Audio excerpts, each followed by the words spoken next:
Lately, the SUV market has been busier than a bookie on Melbourne Cup Day, with a host of new models launched over recent months. I mean, we've already seen the redesigned Subaru Forester, Honda CR-V, and of course, the Toyota RAV4.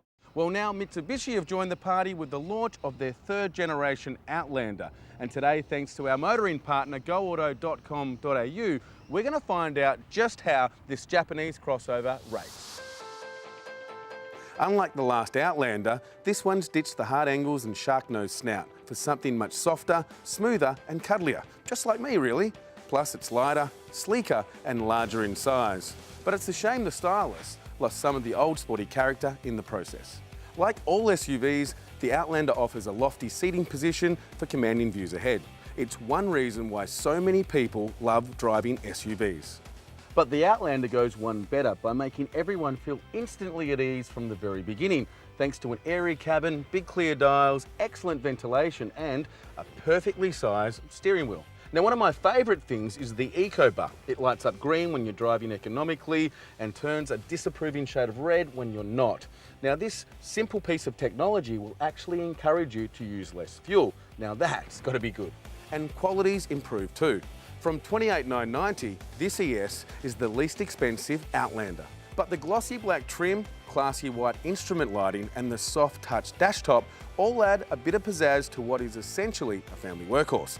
Speaking of which, there's space aplenty for 5 adults at a pinch on seats that are surprisingly supportive as well as practical. The rear backrest reclines for added comfort, while the cargo area is big enough for the Outlander to qualify as a modern-day station wagon. The only thing that is really missing in this very effective interior is a luggage cover. Now, there's no getting away from the fact that the Outlander is a relatively large vehicle powered by a smallish 4-cylinder engine. But while the 110 kilowatt 2-litre petrol engine won't get pulses racing, it is quite powerful enough, even with 4 adults on board, once you're on the move, for most urban commuting. And it's not a bad car to drive. Our test car is the 31,290 ES with CVT, an automatic transmission designed to optimise fuel economy.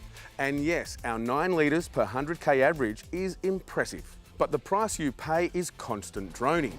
Say when you're trying to overtake a slower car, for example, it just doesn't have the power or response at highway speeds. There's nothing sporty about the steering or handling either.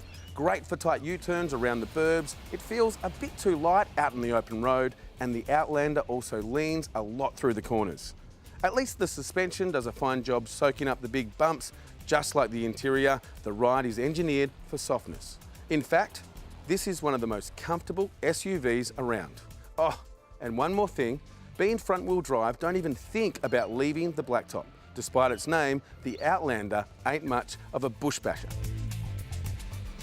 You know, unfortunately, there is nothing remotely invigorating about how the new base model Mitsubishi Outlander drives. I mean, if you're after sporting dynamics or if you're after a sporty drive, you're better off going with the Ford Kuga or even the Mazda CX-5. However, if you're looking for comfort, if you're looking for room, if you're looking for economical, if you're looking for a well-equipped family SUV, then the soft new ES is the car for you, especially when you consider the 5-year warranty. Now, to find out more about the Outlander or read a range of full in-depth car reviews, go to GoAuto.com.au.